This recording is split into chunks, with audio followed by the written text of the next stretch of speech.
మేష వృశ్చిక రాశులకి కుజుడు అధిపతి. మేష వృశ్చి మేష వృశ్చిక రాశులకి, ఈ వృశ్చిక రాశికి 4వ శని ఉన్నాడు. అర్ధాష్టమ శని. ప్రాణకంటకుడు అంటే ప్రాణం తీస్తాడని కాదు, ప్రాణం తీసుకుందాము, ఆత్మహత్య చేసుకుందాము, ఏదైనా చేసుకొని చేద్దాము, మనం ఈ బతకలేము, ఇంత సమస్యలు మనకు వద్దు, ఇంట్లోనూ బాధే, బయటకు పోయినా బాధే, పిల్లల దగ్గర బాధే, పెద్దవాళ్ళ దగ్గర బాధే, ఎక్కడ అడుగు పెట్టినా సమస్యే, ఇట్లా బతకడం కంటే చావటం మంచిది అనేటువంటి పరిస్థితులు వస్తాయి వృశ్చిక రాశికి. కానీ వాటిని తప్పించుకోవాలి అంటే శని పూజ చాలా అవసరం. శని బాగాలేడు, రాహు బాగాలేడు, కుజుడు బాగాలేడు. మరి బాగుండని గ్రహాలు శని, రాహు, కుజుడు, బుధుడు, కేతువు, ఈ 5 గ్రహాలు బాగాలేవు. గురువు, రవి, శుక్రుడు బాగున్నారు. కాబట్టి ఈ వృశ్చిక రాశికి అష్టమంలో కుజుడు ఉన్నాడు. ఈ అష్టమ కుజుడు ప్రాణకంటకుడు, అర్ధాష్టమ శని ఇంకా ప్రాణకంటకుడు. కాబట్టి ఈ రాశి వాళ్ళు చాలా ఓర్పు చాలా అవసరం.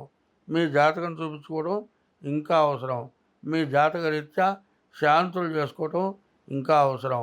తర్వాత మీరు ఏమి చేయాలన్నా ముందు ఇప్పుడు ఏమిటా అంటే దానికి తగిన పూజలు చేయిస్తాం. నిజంగా డబ్బులు లేక ఇబ్బంది పడుతూ ఉంటే దేవుడు అప్పులు తెచ్చో లేకపోతే చావమనో దేవుడు చంపడు. దానికి తగిన మార్గాలు వేరే ఉంటాయి.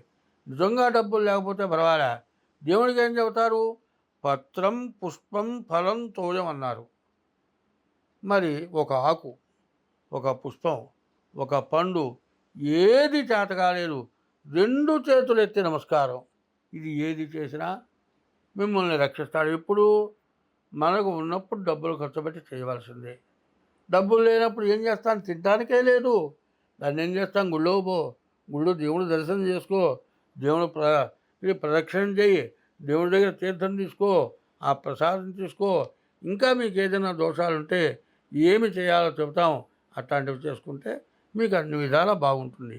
అయితే చాలామంది ఏం చేస్తారంటే ఏమంటారంటే ఒకప్పుడు బండ్లు రైళ్ళు లేవు, బండ్లు కార్లు రైళ్ళు ఉండేవి. ఈ రైళ్ళు లేనటువంటి టైంలో చాలామంది నడిచెళ్తూ ఉండేవాళ్ళు. పూటకూళ్ళ మన దగ్గర అన్నం తినాలి, ఆమె పచ్చడి చేసి అన్నం పెట్టాయో రైలు వెళ్ళిపోతుంది అంటుంది. డబ్బులు తీసుకుంటే అన్నం పెట్టి పంపిస్తుంది, ఆ దండు వెళ్ళిపోతాడు. ఇట్లాంటి దురాగతమైన పనులు చేస్తూ ఉంటారు. అట్లాంటి వాటి వల్ల కూడా చాలా సమస్యలు రావడానికి అవకాశం ఉంటుంది. కాబట్టి ఈ వృశ్చిక రాశి వాళ్ళు ఖచ్చితంగా శివాలయంలో 40 రోజులు ప్రదక్షిణ చేయాలి. తర్వాత ప్రతిరోజు కూడా ఈశ్వరుడు యొక్క తీర్థం తీసుకోవాలి. ఈశ్వరుడికి సోమవారం అభిషేకం చేయించుకోవాలి. ప్రతిరోజు సూర్య నమస్కారాలు చేసుకోవాలి. శనికి కుజుడికి పూర్తి సంఖ్య జపము దానం ఇవ్వాలి. ఇది చాలా మంచిది. కాబట్టి ఇట్లా చేసిన వాళ్ళకి సమస్యలు రావు. స్వస్తి.